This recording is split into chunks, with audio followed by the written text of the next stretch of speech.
This is my business partner, Becky Burleigh.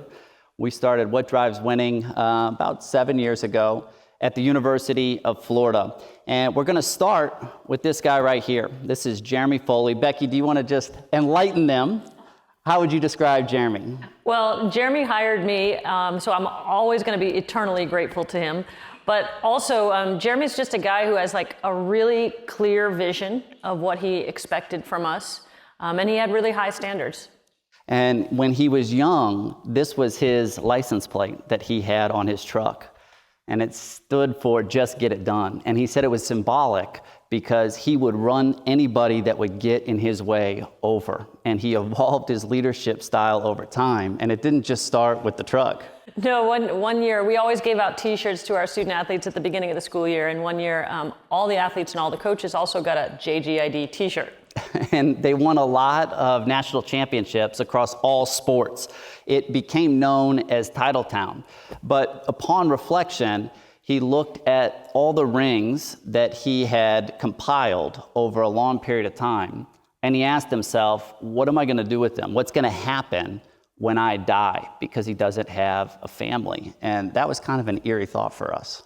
Yeah, and I think with Jeremy too, I mean, literally, he spent his entire professional career as a Gator. He started as an intern in the ticket office, worked his way all the way up to athletic director. I mean, his entire life was devoted to the Gators. And Becky snuck a picture. So institutional loyalty is a thing. Nobody cares more about that brand than Jeremy. That was at a tennis match. Gator through and through, no doubt. And when September 11th happened, he met with every coach. He did. And I think that was a real turning point for him because, you know, he had quite a few friends that were living in New York at the time. And I remember specifically the meeting he had with me. And I think he really felt like there was a shift in him at that point. And he said, you know, I want to be able to focus more on the people that I'm around. He put an emphasis on people. And I think it's because he saw what would happen after people won a national championship. And the first person we're going to look at is Billy Donovan, who won 2 of them. And this is something that Billy would talk to other coaches about because when Billy got involved, we started to do a collaboration that really kind of turned into group therapy. There's no doubt that that collaboration probably saved or extended a lot of people's careers in our department. It was a huge part of what we do and still is. And you can see the authenticity in this clip. You know, it was amazing. I talked to a couple coaches and you know, I have to get to a Final Four. I can't get to a Final Four. And they got to a Final Four. And, you know, don't win the national championship. And I said, listen, it's not going to stop because if you do win the national championship, I got to do it again. And then if it's like, now I got to do it again. Now I got to do it. And it just doesn't stop because what happens is you have to look at yourself and say, okay, like, why do I need this all the time for me feeling good about myself or my own personal approval or to build me up to make me feel better about myself? And that was such a truthful clip that he said, because what inspired the discussion after that is we asked the question, what do you need to feel good about you? And there were so many extrinsic things that people would say in that room. Can you talk to that? Yeah, I mean, it's not just about winning championships. You know, it's about when everyone around you becomes invested in your win-loss record, and not necessarily just because of the win-loss record, but maybe it's, you know, I don't want to move my family again. You know, my husband or wife loves living in this place. I don't want to move them. And so it becomes like this pressure that continues to build.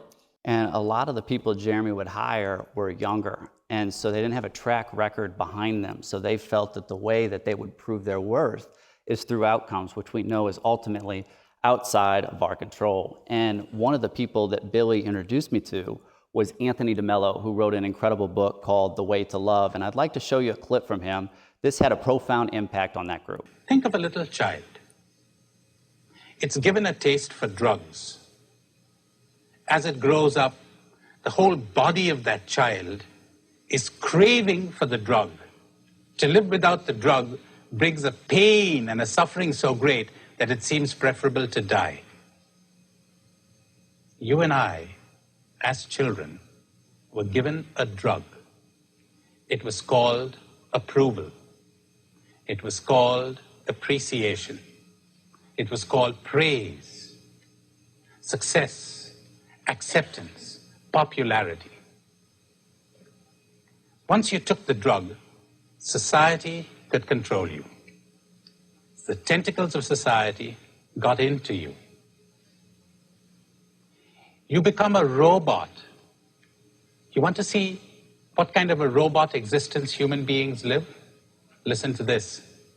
You've got the robot who comes here, and I say, "Ma, you're looking pretty." And the robot goes right up. I press a button called appreciation, and right up it goes. Then I press another button called criticism, flat on the earth. Total control. We're so affected by this. We're so easily controlled by it. And when we're deprived of it, we become so terrified. We're so frightened to make mistakes. We're so frightened that people will laugh at us. I saw a little kid once, 3 years old. She wandered into our dining room dressed in her nightie. So we sort of applauded. She thought we were laughing at her. She ran away, and her mother had to carry her in while she was struggling. She didn't want to come. She thought we had laughed at her. And I thought, she's only 3 years old, but already we've made a little monkey out of her. Somebody taught her this, that when you do this, she's supposed to feel good. And when you say boo, she's supposed to feel bad. Once you give her that drug, she's finished. That clip just had so much discussion in our collaboration, because when you think about it, you know, every part of our job has to do with the you're terrible.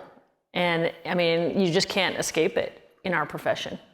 And one of my favorite stories around this on how to deal with praise came from Bob Stoops. And a couple days earlier, I was at Oklahoma State with Mike Gundy, who was the football coach. And what they would do is they'd go from the hotel, they would walk to the stadium, and people would line the streets.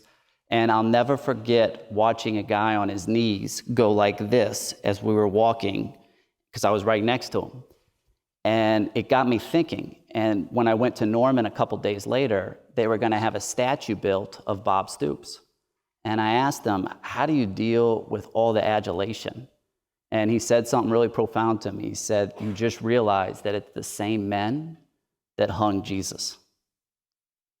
He developed a filter to where he didn't accept that praise.